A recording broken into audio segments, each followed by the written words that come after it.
Terima kasih rakan di Angkasa Puri. Saya sekarang berlintas langsung dari Dewan Perkenaan Datuk Petinggi Ali di gedung untuk majlis penutupan Jelajah Ramadan RTM ke-76 yang berlangsung hari ini, yang dirasmikan oleh Premier kita iaitu Datuk Petinggi Tan Sri Abang Johari Tun Openg. Dan baik, untuk terus langsung bersama dengan Ketua Menteri Premier yang berada dengan saya sekarang untuk signifikannya majlis dianjurkan di kawasan seperti di gedung ini. Saya pertama kali mengucap terima kasih dan tahniah kepada pihak RTM kerana dapat menganjurkan kegiatan Jelajah Ramadan pada tahun ini, dan gedung pula dipilih di antara kawasan-kawasan yang dimasuk di dalam program Jelajah Ramadan ini. Saya difahamkan bahawa Jelajah Ramadan ini pergi ke kawasan-kawasan luar bandar sudah tentu merapatkan lagi silaturahim di antara rakyat dan juga pihak kerajaan menerusi Jabatan Penyiaran. Dan kita tahu bahawa dengan adanya kerjasama yang erat di antara kedua-dua pihak, maka rakyat sedikit sebanyak dapat melihat dasar-dasar yang telah dilaksanakan oleh kerajaan.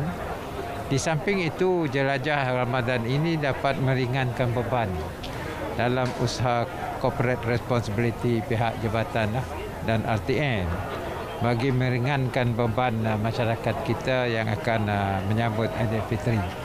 Oleh itu, sekali lagi saya mengucap banyak terima kasih dan penghargaan kepada pihak Jabatan Penyiaran. Terima kasih Datuk Tinggi.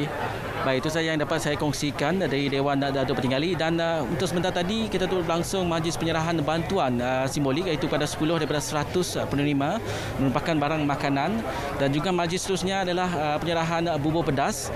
Dan pada persembah malam pula kita menyaksikan solat maghrib dan isyak bertarawih. Sebelum itu seterusnya disusuli dengan program bertuntung 76 tahun RTM, iaitu satu simbolik membakar pelita seperti di Sarawak, iaitu bertuntung untuk memeriahkan penutupan program Jelajah Ramadan pada kali ini. Untuk itu kita kembali bersama rakan di Angkasa Puri. Silakan. Baik, terima kasih Firdaus dengan laporan mengenai Jelajah Ramadan RTM.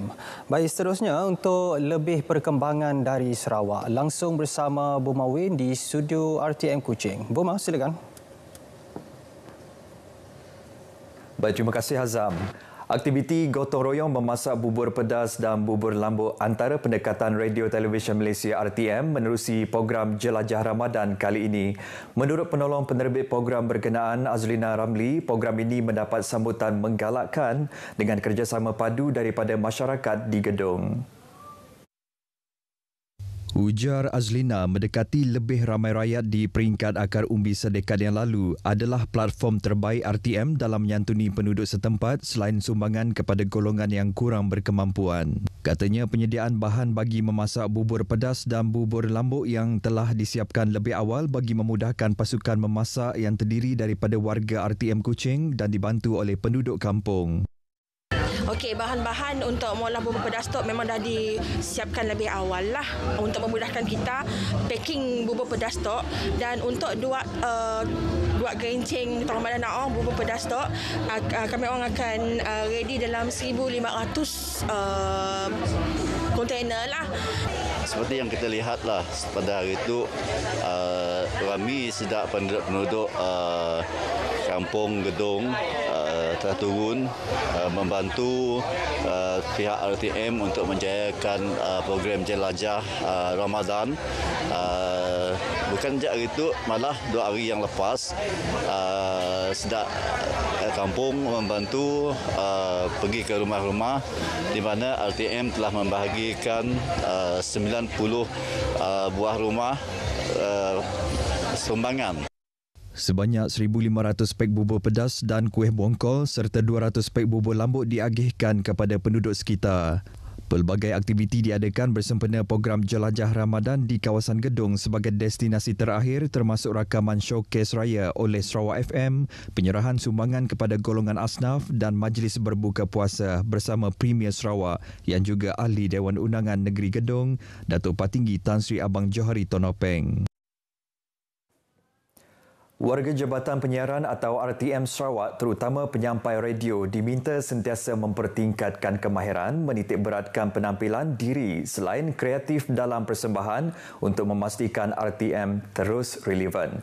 Ketua Pengarah Penyiaran Datuk Cik Roslan Cik Daud berkata penyampai radio yang bersiaran kini perlu menerima perubahan semasa dan menguasai kemahiran teknologi dan peralatan moden penyiaran bagi memberikan siaran terbaik kepada masyarakat alaf digital.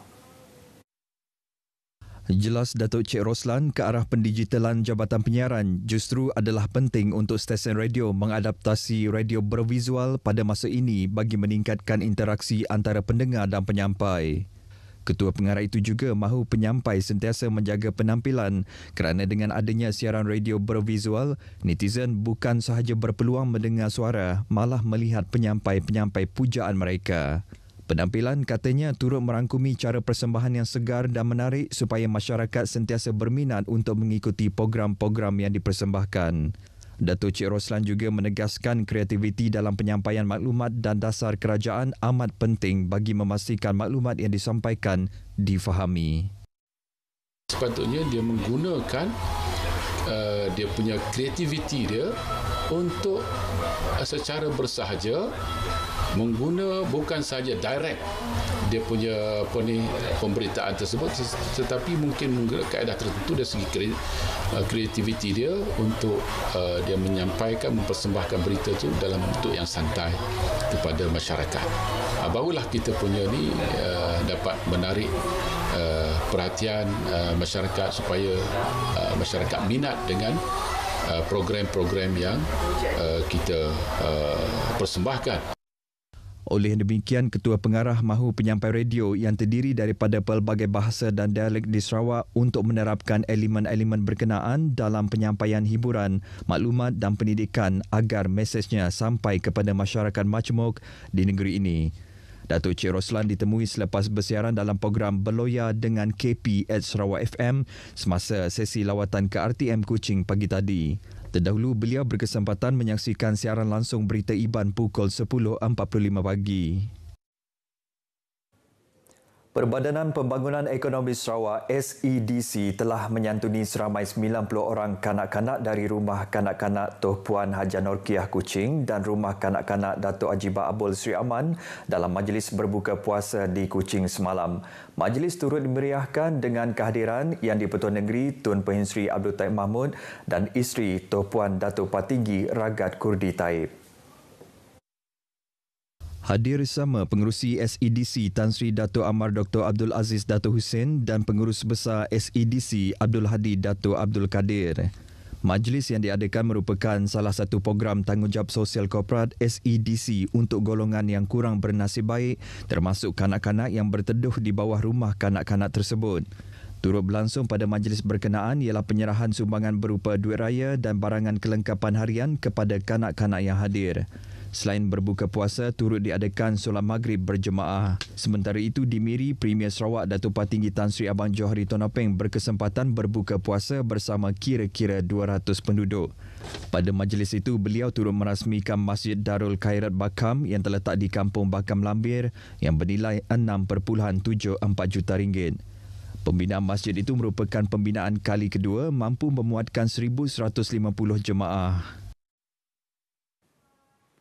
Baik saudara, sekian berita dari Sarawak. Salam keluarga Malaysia. Kita kembali bersama Azam di Angkasa Puri. Silakan Azam.